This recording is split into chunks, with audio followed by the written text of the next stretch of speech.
Christianity's central place in British culture is looking increasingly under threat, with church attendance numbers in constant decline. Now, meanwhile, the country's second largest religion, Islam, is growing faster than ever, with some studies suggesting it's on the way to becoming the dominant faith. RT's Polly Boyko has the story. Half of Brits say they're Christians, but you wouldn't know it glancing at this London service. In the name of the Father, and of the Son, and of the Holy Spirit. New figures show that the UK's official religion is declining faster than was previously thought. Worshippers are ageing, and for the first time ever, fewer than half under the age of 25 describe themselves as Christian. The decline of churches in the UK is long term. It just happens to be now approaching really rock bottom. So 95% of people don't attend a church on an average Sunday. While the Church of England struggles, the Office for National Statistics says that the number of Muslims in England and Wales has surged by 75%. And they're young. Half of British Muslims are under the age of 25. I'm looking at the swathes of men in the hall down below. What is it that draws them here? That's the big question. Motivation theory is very, very different for different people. Islam's family values are very well bonded, and families really try to nurture young people in the fold of Islam.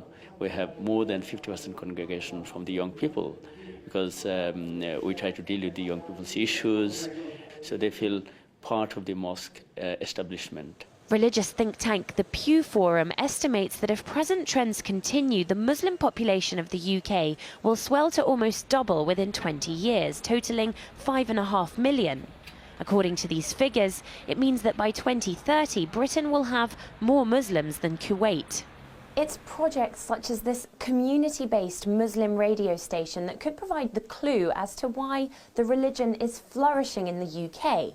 In that booth, DJs who call themselves brothers and sisters talk about local issues and education from the point of view of Islam.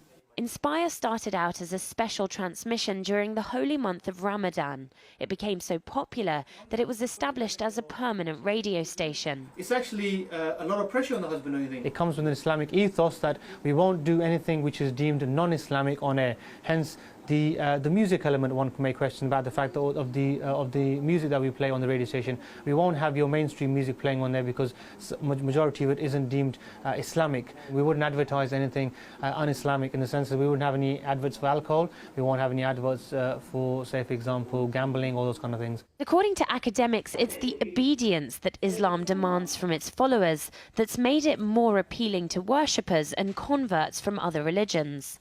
Islam says no. This is no and full stop, and people find a sense of direction in it because their religion of origin has lost that, not because that it didn't have it in the first instance. They sort of became lenient in relation to the laws of the church, and thinking that in this way they would make it more mellow and softer and attract more people into the church. And in fact, they've lost people. Something that the Church of England disagrees with. They claim that the death of Christian England has been greatly exaggerated and that the statistics don't reflect the true faith of the population.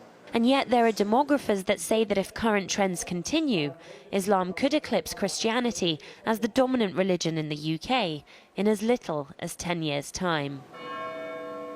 Polly Boyko, RT, London.